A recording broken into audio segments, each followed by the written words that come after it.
আমি শুভেন্দু অধিকারী ঈশ্বরের নামে শপথ করিতেছি যে বিধি দ্বারা স্থাপিত ভারতের সংবিধানের প্রতি আমি অকৃত্রিম নিষ্ঠা ও আনুগত্য। নমস্কার সকল পশ্চিমবঙ্গ মানুষকে।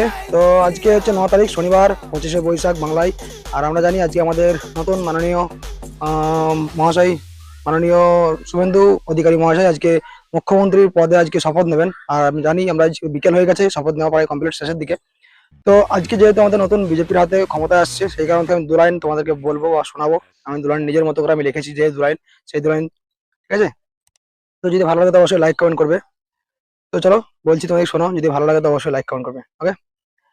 আমার বন্ধু তোমার বন্ধু, বন্ধু আমরা সবাই মিলে নামলাম এবার জিতবো বলে, জিতে গিয়ে বাংলা এবার দিলাম তুলে বিজেপির হাতে। তাই তো আমরা সবাই মিলে রামের ধ্বনি গলায় তুলে, তাই তো সবাই দলে দলে শ্রীরাম বলে গর্জে ওঠে, বলে জয় শ্রীরাম, জয় শ্রীরাম, বলো জয় জয় শ্রীরাম। বন্দে মাতারাম, বন্দে মাতারাম, বন্দে মাতারাম। নরেন্দ্র মোদী জিন্দাবাদ, শুভেন্দু অধিকারী জিন্দাবাদ।